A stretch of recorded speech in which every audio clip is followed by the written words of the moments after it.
Assalamualaikum warahmatullahi wabarakatuh. Selamat datang di channel Mistis. Kali ini kami akan menguak tabir misteri Hutan Sinang. Hutan Sinang dikenal oleh masyarakat Indramayu sebagai hutan terangker di Indramayu. Di Hutan Sinang ini konon tempat terjadi tragedi pelarian orang-orang yang terlibat dalam perang di Tegal Peninjauan yang berada di Amis.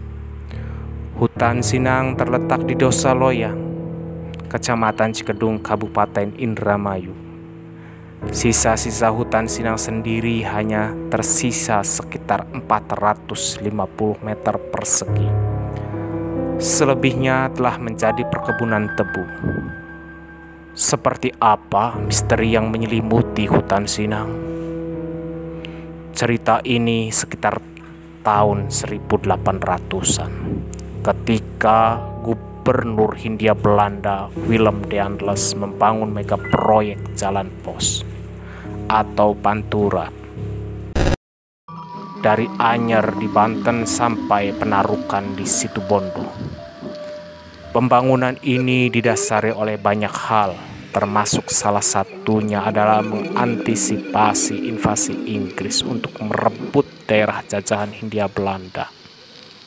Ketika pembuatan jalan pos sampai di daerah Ciasem, Subang, masyarakat menolak pembangunan tersebut.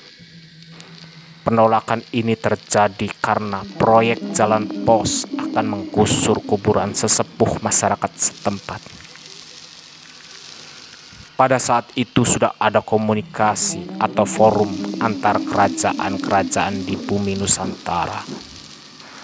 Persoalan rencana penggusuran kuburan leluhur masyarakat Ciasem sampai pada telik sandi atau intelijen dari forum kerajaan Nusantara.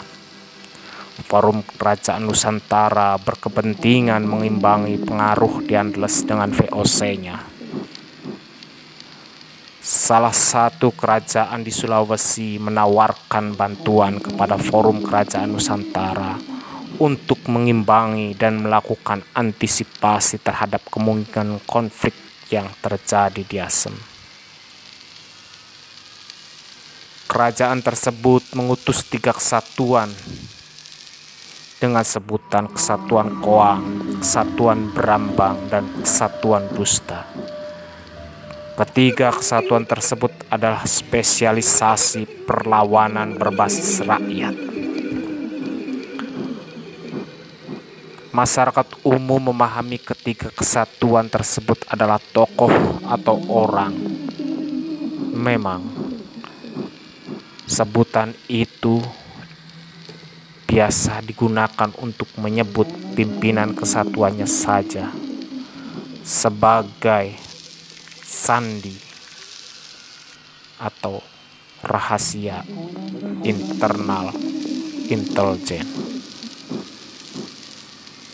Menyadari penolakan masyarakat yang begitu kuat, akhirnya Hindia Belanda membelokkan arah pembangunan jalan pos, menghindari penggusuran makam leluhur masyarakat Ciasem. Setelah itu, masyarakat Ciasem tidak bergejolak lagi. Ketiga kesatuan tersebut tidak bisa berbuat apa-apa. Ketiga kesatuan tersebut pergi dan masuk ke wilayah Sumedang Larang yang sedang melawan pengaruh Keraton Caruban Nagari atau Kesultanan Cirebon yang saat itu sedang beraliansi dengan VOC atau Hindia Belanda.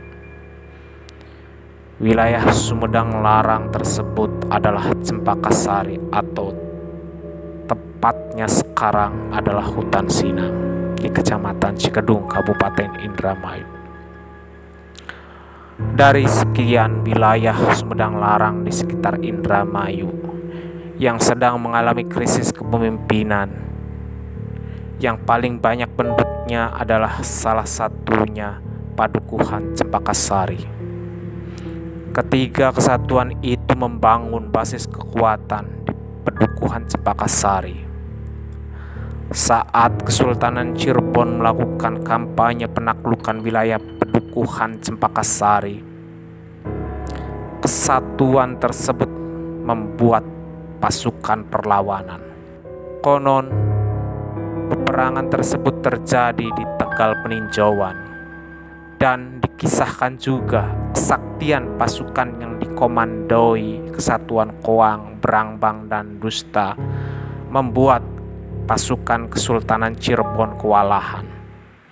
Tidak ada satupun pasukan yang dikomandoi oleh ketiga kesatuan mati. Sampai ditemuilah kejanggalan.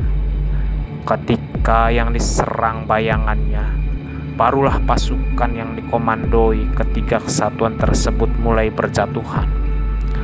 Darah yang berserakan dari ketiga pasukan tersebut membuat bau amis yang menyeruak memenuhi Tegal Peninjauan. Setelah kalah dalam perang, ketiga kesatuan tersebut menyerah. Akhirnya, pasukan Kesultanan Cirebon mendatangi masyarakat sekitar dan mengenalkan syariat Islam pada masyarakat Padukuhan Cempaka Sari. Masyarakat Padukuhan Cempaka Sari diajak sunat. Masyarakat Padukuhan Cempaka Sari pun bersedia mengikuti ajakan pasukan Kesultanan Cirebon untuk melakukan ritual sunat. Melihat masyarakat Padukuhan Cempaka Sari terbujuk dengan penjelasan syariat Islam, Kesatuan Koang, Brangbang, dan Dusta merencanakan menggagalkannya dengan melakukan serangkaian isu negatif atau hoax perihal sunat. Ketiga kesatuan tersebut membuat penggiringan pemahaman yang melenceng dengan mengartikan sunat sebagai potong leher. Karena waktunya yang mepet, ketiga kesatuan tersebut menyebarkan isu di siang dan malam. Masyarakat yang sudah menyiapkan perjamuan untuk kedatangan pasukan Kesultanan Cirebon kemudian meninggalkan bahan-bahan perjamuan tersebut.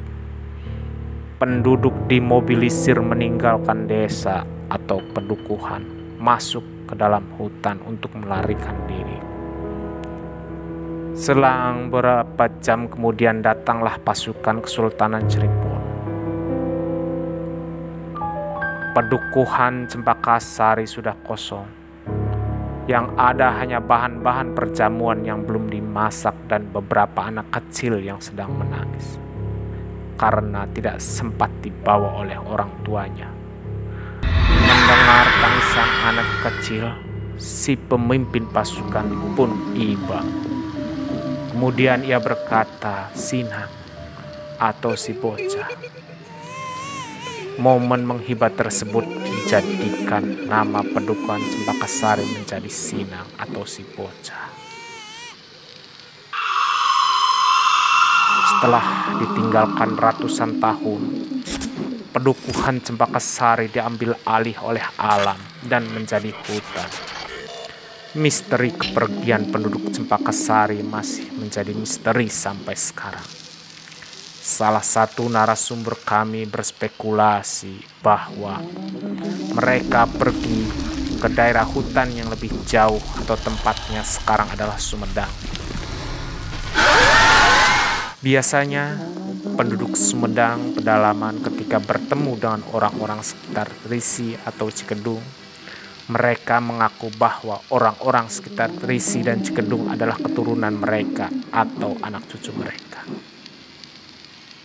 Cerita mistis penduduk Padukuhan Cempaka Sari masuk ke dimensi lain atau alam jin dan membuat pedukuhan di alam jin.